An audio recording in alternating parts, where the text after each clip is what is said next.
beaucoup, mon cher collègue. La parole est à présent à Monsieur François-Xavier Ceccoli pour le groupe Droite républicaine. Merci Madame la Présidente, Monsieur le Premier ministre.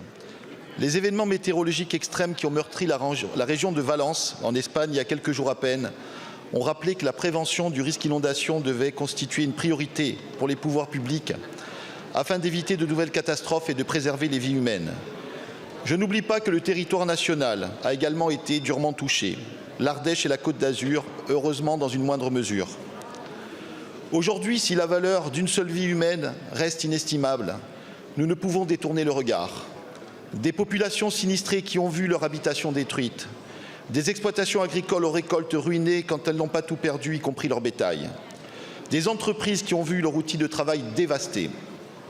La main de l'homme a parfois sa part de responsabilité dans ces catastrophes, en raison d'une imperméabilisation irraisonnée des sols, voire de construction aux zones inondables.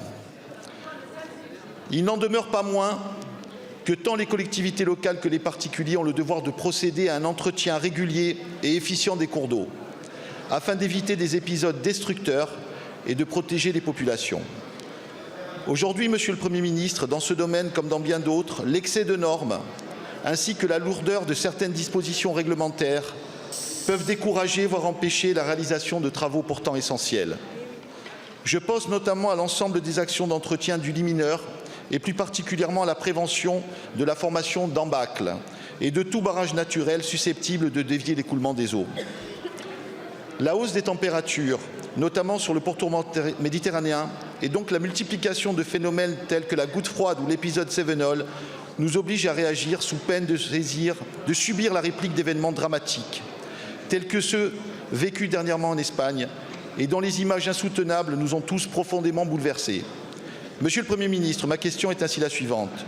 Pouvez-vous nous confirmer que le gouvernement entend ce constat et qu'il envisage, pour y remédier, de revoir et d'assouplir la réglementation en la matière? Je vous remercie. Merci beaucoup. La parole est à Madame Agnès Pannier-Runacher, ministre en charge de la transition écologique, de l'énergie, du climat et de la prévention des risques.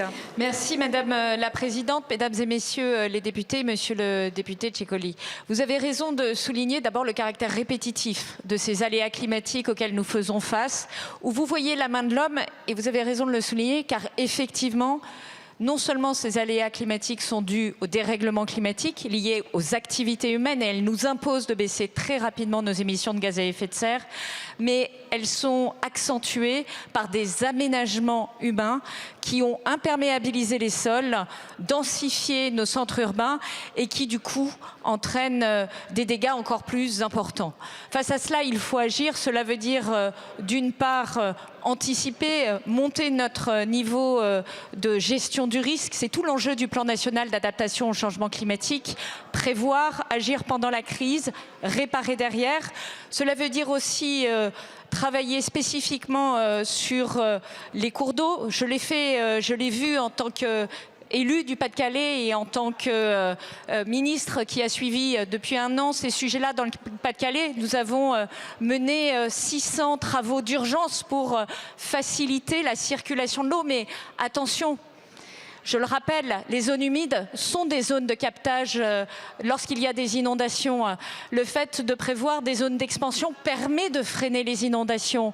La plantation de haies permet de freiner des inondations. Et vous le voyez, nous avons à la fois simplifié les procédures. Aujourd'hui, 90% des travaux structurants ne sont pas soumis à des problèmes de procédure. Ils sont soumis au fait de trouver les entreprises pour les exécuter dans le Pas-de-Calais.